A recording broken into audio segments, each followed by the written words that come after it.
The maid's toddler kept sneaking into the billionaire son's room every night, so he installed a hidden camera. Mr. Cole, I swear to you, I don't know how she keeps getting in there.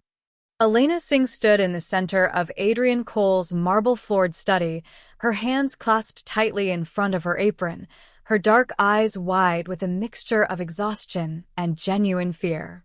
She had been awake since 5 in the morning, as she was every morning, scrubbing floors and polishing surfaces in a house so large it sometimes felt like she was cleaning an entire city. But this, standing before the most powerful man she had ever met, being questioned about her 3-year-old daughter, this was something entirely different. Adrian Cole didn't look up from the document on his desk. His jaw was set, sharp as a blade, and his silence was the kind that made grown men sweat through their suits. He was 34 years old, dark-haired, with steel-gray eyes that had once made a rival CEO cry during a board meeting. He wore his authority the way other men wore cologne, naturally, effortlessly, and impossible to ignore. I installed a lock 2 weeks ago, he said finally, his voice low and even. She's 3 years old. How does a 3-year-old defeat a deadbolt? Elena opened her mouth, closed it, then opened it again. She's very clever, sir. I'm so sorry. It won't happen again. I'll move her cot to the far wing aisle. I didn't say fire you, Elena. He finally looked up. There was something in his eyes she couldn't quite read. Not anger, not warmth, just a careful stillness. I said I don't understand how it keeps happening. There's a difference. Elena exhaled slowly. Her daughter, Amara, was the great love of her life and, at times, the great mystery of it. Since they had moved into the Cole estate 3 months ago, Elena taking the live-in position out of sheer financial desperation after her husband walked out, Amara had taken a peculiar and unexplainable interest in the nursery on the East Wing. In baby Liam's room, Liam Cole was 9 months old. He had his father's dark hair and none of his father's coldness. The baby was all gummy smiles and grabbing fingers and the kind of pure, uncomplicated joy that made even the stone-faced household staff go soft. His mother, Adrian's late wife Diane, had died of a cardiac complication when Liam was just 11 days old. The loss had carved something out of Adrian Cole that no amount of money could replace, and everyone in the house knew it. He loved his son fiercely and distantly at the same time, like a man watching a candle through glass, afraid to get close enough to block the light. I'll speak to her, Elena said quietly. She doesn't mean any harm, Mr. Cole. She's just... I know she doesn't mean harm. He cut her off, but not unkindly. That's not what concerns me. What concerns me is that my son's room has a camera, and last night that camera showed me something I want to understand better. Elena stilled. Adrian opened the drawer of his desk and slid a printed still image across the mahogany surface. Elena stepped forward and picked it up with trembling hands. It was a grainy black and white screenshot, the kind you get from a night vision security feed. And there, in the soft glow of Liam's elephant-shaped nightlight, was her daughter, Amara. 3 years old, with her wild, curly hair escaping her braids, wearing her little yellow pajamas with the ducks on them. She was standing at the edge of baby Liam's crib, her small hands gripping the rail, leaning in close. And she was singing. You couldn't hear it in a still image, of course. But Elena knew. She knew that tiny open mouth, that tilted head, that expression of absolute, solemn concentration. Amara was singing to him, just like she sang to her stuffed animals at bedtime, just like she had once tried to sing to a pigeon on a fire escape when they lived in their old apartment, completely convinced the bird was sad and needed a song. Elena pressed her free hand over her mouth. There's more, Adrian said quietly. I watched the full footage this morning. He turned his laptop toward her and pressed play. The video was 47 seconds long. In it, Amara climbed carefully, impossibly carefully, for someone her age, over the nursery's lower rail. She padded to Liam's crib in her duck pajamas. She stood on her tiptoes, And then, in the most heartbreakingly gentle motion, she reached through the crib slats and placed her tiny hand over Liam's even tinier one. Liam, who had apparently been fussing, you could see his little legs kicking before Amara appeared, went completely still. And then Amara began to sing. It was some made-up melody, the kind only children invent, tuneless and perfect and achingly sincere. She patted his hand in rhythm. After a moment, she pulled her hand back, tugged the corner of Liam's blue blanket up more snugly around his middle, the way she had clearly seen adults do, though her version was lopsided and a little too enthusiastic. Then she pressed one chubby palm flat against his back, just resting there, warm and steady, and kept singing. Liam fell asleep in 4 minutes. Amara stood there for another full minute after that, just watching him breathe, as though confirming the job was done. Then she climbed back out of the room with the same careful, deliberate gravity she had entered with. The video ended. Elena was crying. She hadn't realized it until a tear dropped onto the desk and she startled at the sound of it. She looked up at Adrian Cole, cold, controlled, unreachable Adrian Cole, and found him looking not at her, but at the frozen last frame of the video.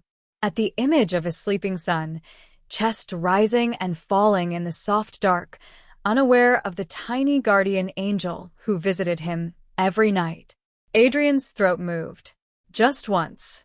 "She's been coming every night," he said, and his voice was different now, something stripped out of it, something raw beneath. "Every single night for 3 weeks. I checked the archives. Liam has been sleeping through every night for 3 weeks." He paused. He hadn't slept through a single night before that. Elena didn't know what to say. There were no words adequate to the moment. Adrian slowly closed the laptop. He steepled his fingers. He stared at the middle distance for a long moment, and Elena watched something move behind his gray eyes, something she had never seen in the face of a man like him. Something that looked almost like grief trying to make room for something else. "Your daughter," he said finally, still not looking at Elena, "has been taking care of my son." His voice was barely above a whisper. "A 3-year-old has been taking care of my 9-month-old every night because somewhere in that little heart of hers, she decided he needed someone." He finally looked at Elena. "He did need someone," Adrian said. "I just didn't know how to be it." The study was very quiet. Outside, somewhere in the garden, a lawn mower started up. The mundane sound of ordinary life going on, oblivious to the fact that 47 seconds of night vision footage had just cracked open the chest of the most guarded man in the city. Elena wiped her eyes with the back of her wrist. "I'm sorry, Mr. Cole. I truly am. I'll talk to her and—" "Don't," he said. She blinked. "Don't stop her." He looked back down at his desk, picked up his pen, set it down again. His jaw worked. "Just don't stop her." That night, Adrian Cole did something he had not done in 9 months. He left his study before midnight. He walked down the east corridor, past the framed photographs and the tall windows with the city lights beyond. He stopped outside the nursery door, which was slightly ajar. Inside, in the soft glow of the elephant nightlight, Amara Singh was singing. And Adrian Cole stood in the doorway, one hand braced against the frame, and listened with his eyes closed, his son breathing softly in his crib, another man's child standing vigil in the dark, and felt, for the first time in nearly a year, that the house was not entirely empty. The next morning, Adrian came down to the kitchen at 6:15. This was unusual. Adrian Cole typically surfaced no earlier than 8, having worked until 2 or 3 in the morning on whatever merger or acquisition or hostile takeover currently demanded his attention. The kitchen staff, Mrs. Holloway, the cook, and her assistant Pablo, both visibly startled when he appeared in the doorway in his gray sweater and dark trousers, his hair not yet perfectly arranged, his expression carrying that particular blankness of a man who has made a decision but hasn't yet figured out how to execute it. "Mr. Cole," Mrs. Holloway said, recovering quickly. "Coffee, Please." He sat at the kitchen island, not in the formal dining room, where his meals were usually served with the quiet, precise ceremony of a five-star restaurant, but here, at the wide marble counter where the staff ate their own breakfasts. He wasn't sure why he'd come here instead of his usual chair. He told himself it was efficiency. He was lying to himself. He heard her before he saw her. A small, determined sound, thump, thump, thump, coming down the back hallway that led from the staff quarters. Then the door pushed open, and Amara Singh appeared. She was wearing different duck pajamas today. These ones had ducks with sunglasses, which struck Adrian as a detail of impressive creative vision, and her braids had entirely given up the fight overnight, her hair a magnificent, gravity-defying cloud around her small face. She was dragging a stuffed elephant by one ear. She stopped when she saw Adrian. They stared at each other. Adrian Cole had, over the course of his career, negotiated with heads of state, dismantled billion-dollar companies, and reduced veteran attorneys to stammering apologies in under 10 minutes. He had, on at least 3 occasions, been described in print as the most intimidating man in a room that contained other intimidating men. He had absolutely no idea what to do with a 3-year-old girl looking at him with large, assessing brown eyes over the head of a stuffed elephant. "Hi," Amara said. "Hello," Adrian said. She seemed to accept this as sufficient introduction. She walked to the kitchen island, pulled out the stool next to his, with the focused effort of someone moving furniture across a ballroom, climbed up and settled herself with a dignity that Adrian found, involuntarily, quite impressive. She set the elephant on the counter between them. "His name is Gerald," she informed Adrian. Adrian looked at the elephant. It was missing one eye, and its trunk had been repaired with what appeared to be a Band-Aid. "He's been through some things," Adrian said. Amara nodded very seriously. "He got hurted, but I fixed him. I can see that." Mrs. Holloway set a coffee in front of Adrian and, after a glance between the two of them that contained a universe of suppressed amusement, placed a small cup of warm milk and a piece of buttered toast in front of Amara, who accepted this as her natural due. For a moment they sat in silence, the billionaire and the toddler, each attending to their respective morning beverages with the solemnity of 2 people who had not yet fully committed to the day. "You're Liam's daddy," Amara said. "Yes," Adrian said. "He cries sometimes," she told him. She said it not accusingly, just as a statement of fact, the way you might mention the weather. "I know," Adrian said. "I sing to him." "I know that too." She looked at him sideways, and in that glance was a flash of something, a child's version of caution, the instinct to check whether she was in trouble. Adrian recognized it. He had seen it before, in the faces of people who weren't sure if he was about to destroy them. The fact that a 3-year-old had learned to brace for that look made something in his chest pull tight. "You're not in trouble," he said. His voice came out softer than he intended. Amara's shoulders dropped half an inch, the precise physical equivalent of "oh, thank goodness." She took a bite of her toast and chewed it thoughtfully. "He likes the song about the moon," she told him, with the authority of someone reporting field research. "Which song about the moon?" She sang it right there, without any apparent self-consciousness, between bites of toast.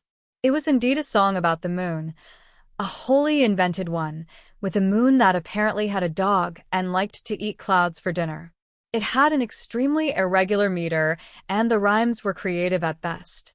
It was, without question, the best song Adrian had heard in years. He didn't realize he was smiling until he caught Mrs. Holloway looking at him from across the kitchen with an expression that could only be described as, "Well, would you look at that?" He straightened his face. Amara finished her song and her toast simultaneously, a feat of coordination Adrian respected. She hopped down from the stool, tucked Gerald under her arm. Then she stopped and looked back at him. "You should come," she said. "Come where?" "To sing with me." She said it simply, obviously, as though this was the most logical thing anyone had ever proposed. "Liam likes it better when there's 2 people. He told me." Adrian blinked. "He told you." "Well." She tilted her head. "He doesn't use words yet. He uses his face." She demonstrated, She scrunched her tiny features into an expression of intense, squirming happiness. That means he likes it. Adrian was quiet for a moment. I don't know the song about the moon, he said. Amara shrugged, utterly unconcerned. I'll teach you. She walked out with Gerald. The kitchen door swung gently shut behind her. Adrian sat with his coffee and stared at the space she had occupied for a long moment. Then he picked up his cup and took a slow sip. Mr. Cole, Mrs. Holloway said carefully. She'll teach me, he said, somewhat to himself. Apparently, Mrs. Holloway wisely said nothing and went back to her pots. That afternoon, Adrian cleared his 3 o'clock call. He told his assistant Marcus that something had come up. Marcus, who in 11 years had never heard Adrian cancel a call for anything short of a natural disaster, spent several minutes checking Adrian's calendar, then the news, then, in increasing desperation, his own face in the mirror, trying to figure out what he had missed. What he had missed was this. Adrian Cole, Billionaire, was in the nursery, sitting on the floor with his back against the crib, his 9-month-old son in his lap, while a 3-year-old girl in duck sunglasses pajamas stood before him with absolute pedagogical authority, teaching him a song about a moon that had a dog. He got the second verse by 5 o'clock. Liam thought it was, as reported by Amara, via facial expression, the funniest thing that had ever happened. It was a Thursday evening in October when Vanessa White arrived. The house felt different when Vanessa was in it, sharper, somehow, like the air pressure changed. She was 32, extraordinarily beautiful, and possessed of a social fluency so polished it could cut glass. She and Adrian had been engaged for 4 months, a development that had been reported in 3 business publications and 1 gossip column, with varying degrees of accuracy.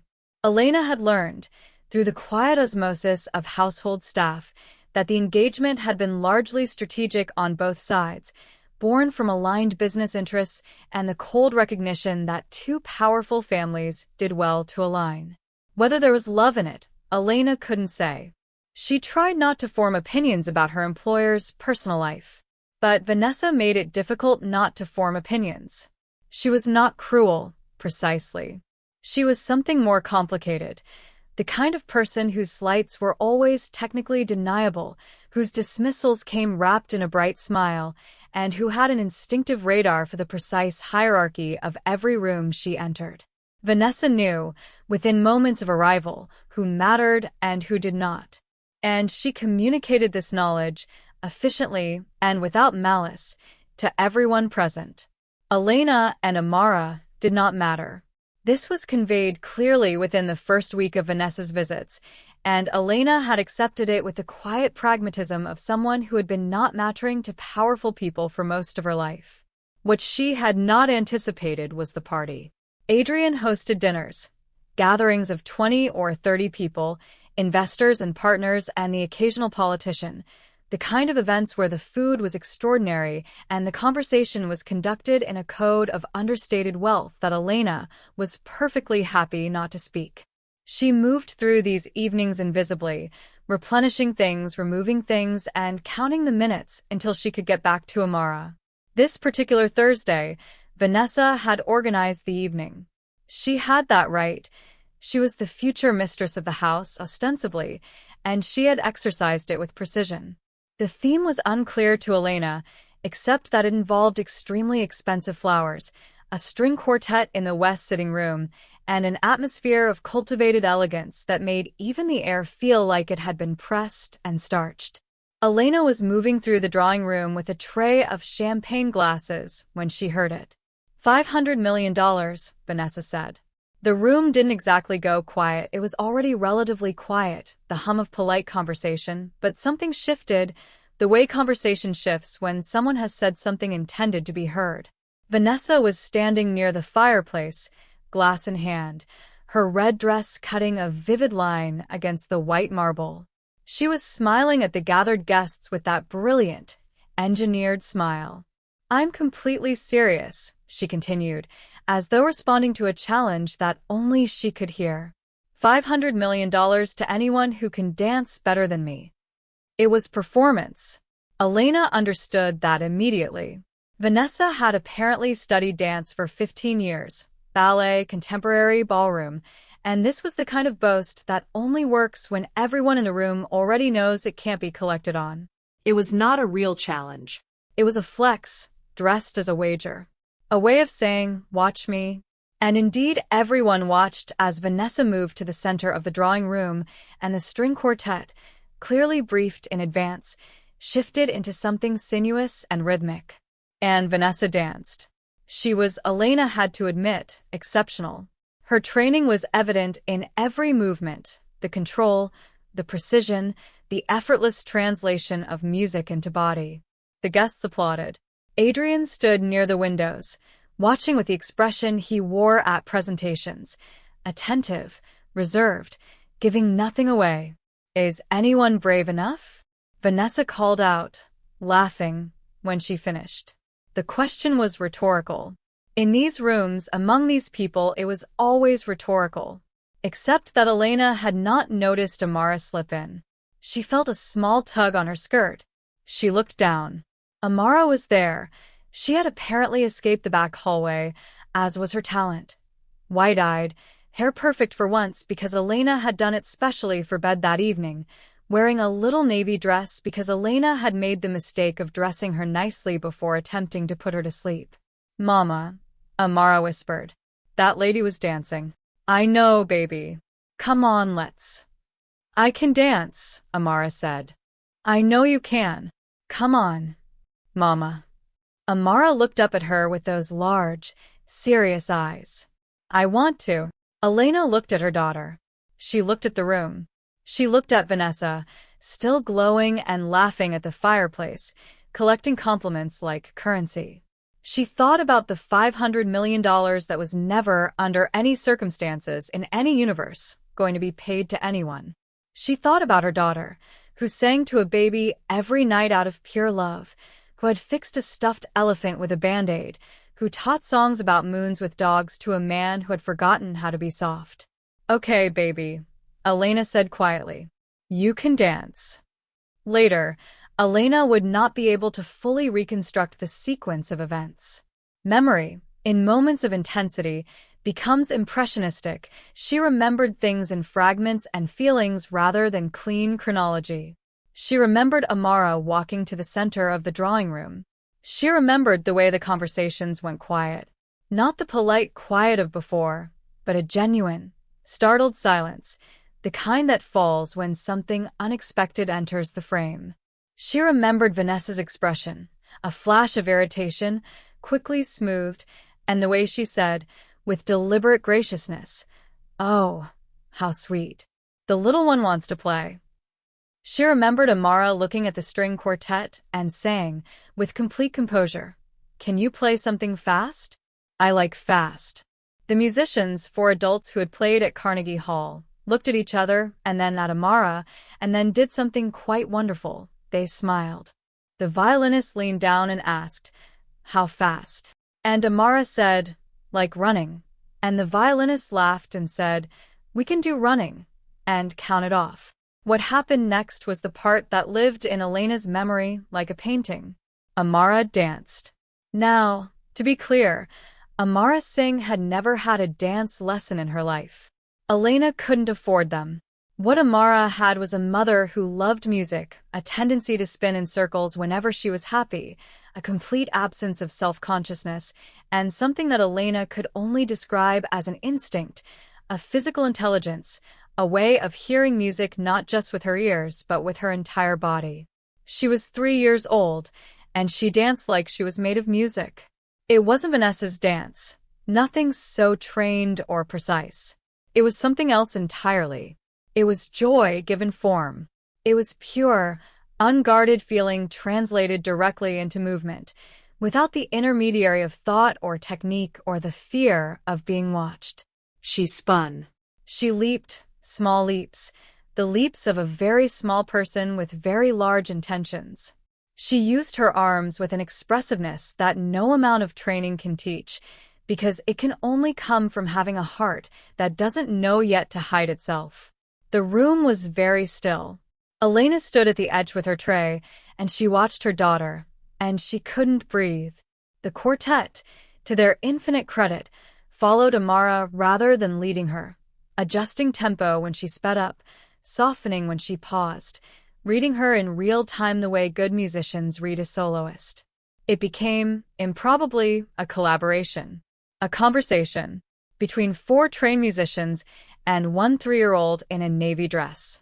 When it ended, when Amara planted her feet and spread her arms wide and looked up at the ceiling with an expression of absolute, spent joy, the way a person looks after they've said everything they needed to say, the room was silent for one full second. Then it exploded. Not polite applause. Not the measured, controlled appreciation of people at expensive parties. It was real. Sudden and surprised and real. The sound of people who had been moved against their will, who had not come here to feel anything and had felt something anyway. Elena heard herself laughing and crying at the same time. She set down her tray somewhere. She was watching the guests, watching their faces, when she found Adrian's. He was standing where he had been standing all evening near the windows, but he was no longer the man who watched presentations. He was different. His arms, which had been crossed, were at his sides. His expression had come apart slightly, the way a careful structure comes apart when something larger moves through it. He was clapping.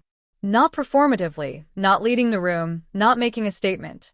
He was clapping the way you clap when you have forgotten you're in public, when the sound your hands make is just your body's only way of expressing what your chest is too full to contain. His eyes were bright. Elena looked at Vanessa. Vanessa White was standing very still at the fireplace. The smile was still technically present on her face, but it had gone rigid. The smile of someone whose body has remembered to keep smiling while the rest of her processes an outcome she had not considered possible. Her champagne glass was raised halfway to her lips and had been there for some time. She had made an offer in front of 30 people as a performance.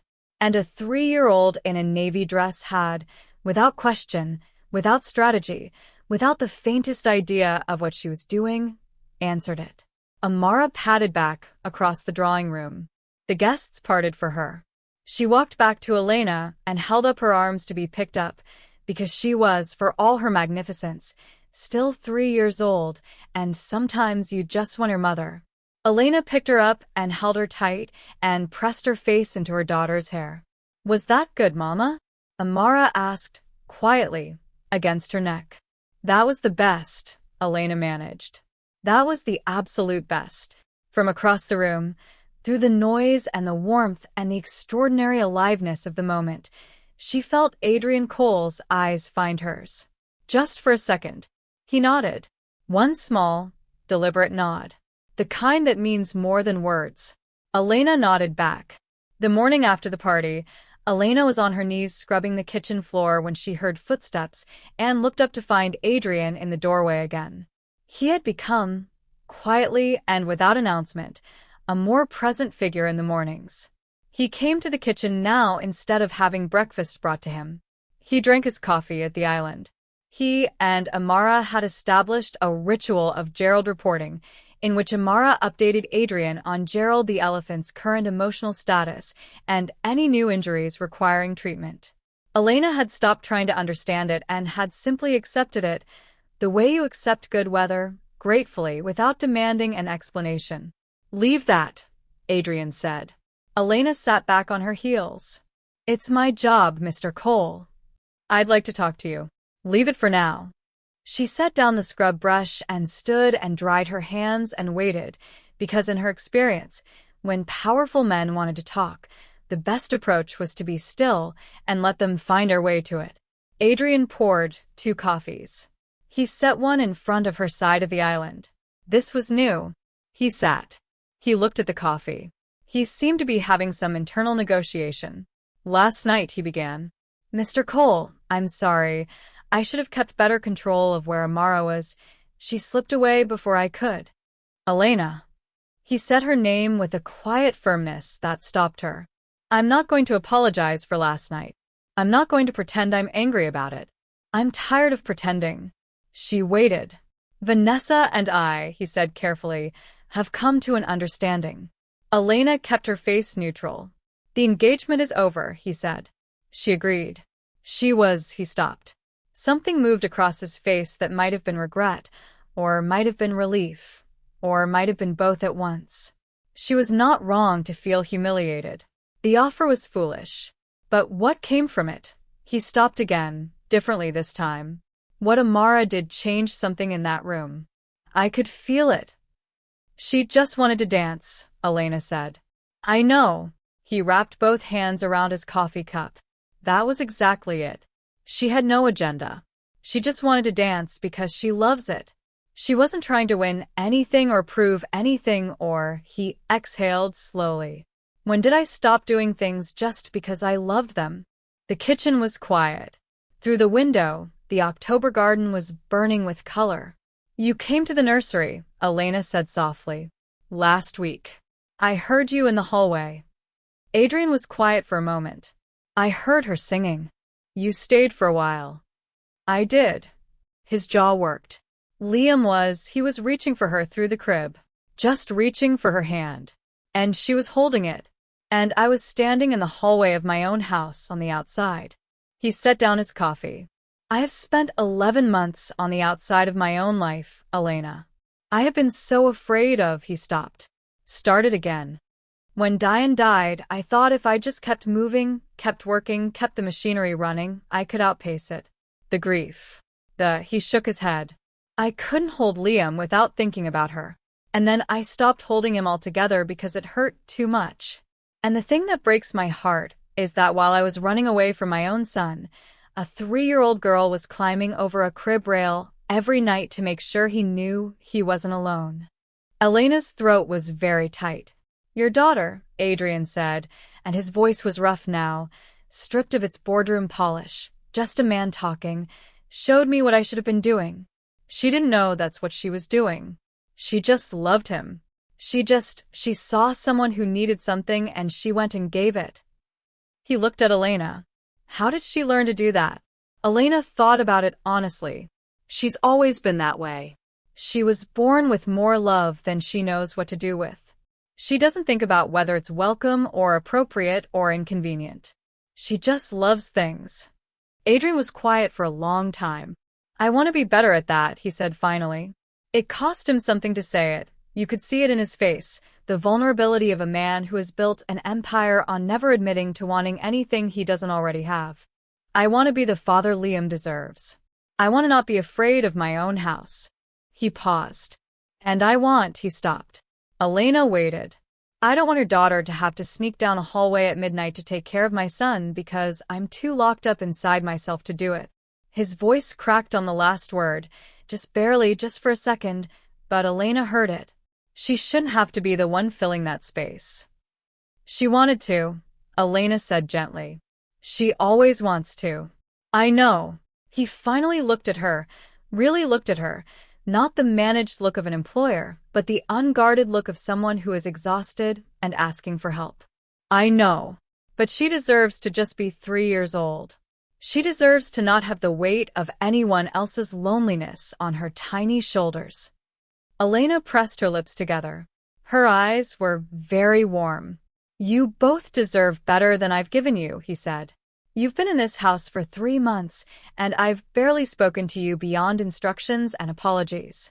You've raised a remarkable child in a staff room and worked yourself to exhaustion, and I haven't. He shook his head. I'm sorry, Elena. I'm genuinely sorry. Mr. Cole. Adrian, he said. Please. She looked at him for a moment. Adrian. He almost smiled. It didn't quite reach full smile, but it was the outline of one, the structural intention of a smile, getting ready to be real. From down the hall came the sound of small feet and Gerald being dragged, and a voice narrating Gerald's current state of health to no one in particular. They both turned to look at the kitchen door as it pushed open, and Amara appeared, duck pajamas, magnificent hair, elephant in hand. She looked at both of them. She looked at the 2 coffees. She looked at Adrian. You're here again, she said, with satisfaction. I am, he said. She climbed her stool. She placed Gerald on the counter. She looked at Adrian very seriously. Gerald has a tummy ache today.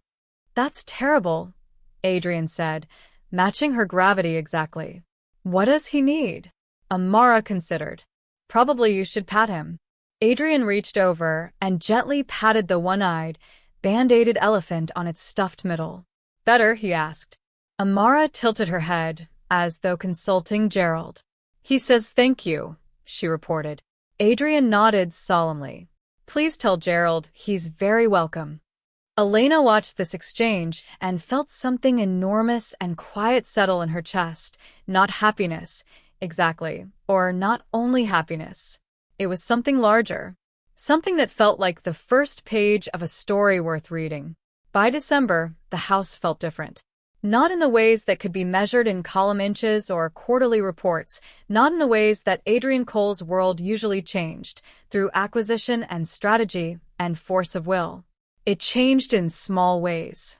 In incremental, almost accidental ways, the way a garden changes one small thing at a time until you look up one day, and the whole landscape is different. Liam learned to pull himself to standing. His first audience was Amara, who applauded so enthusiastically she fell off the activity mat. His second audience was Adrian, who recorded the entire 45-second process on his phone and watched it back 4 times in his study before his next call, each time with the expression of a man who cannot believe his own fortune. Adrian started reading to Liam in the evenings, first awkwardly, with the stiff formality of someone following a set of instructions, then with increasing ease, then with the particular unself-consciousness of a father who has stopped being afraid of the love he feels and started just feeling it. He read the same book about a bear who loses his button 17 times in 2 weeks because Liam touched the cover with one insistent finger every time Adrian tried to replace it, and Adrian found this hilarious rather than tedious, and that alone marked a transformation so significant that his assistant Marcus noted, quietly, to the cook, over coffee in the kitchen, that something had happened to Mr. Cole, and he didn't know what it was, but he hoped it lasted. It lasted. Amara continued to visit Liam's nursery, but now she didn't have to sneak. She had been officially, ceremonially, and with great pomp, by Amara's standards, which involved a good deal of Gerald, given a standing invitation. She came after her bath in her pajamas, and she sang and patted and covered and visited, and some nights Adrian sat in the chair in the corner and sang with her, his deep voice and her invented words creating something that shouldn't have worked musically but somehow, mysteriously, was exactly right.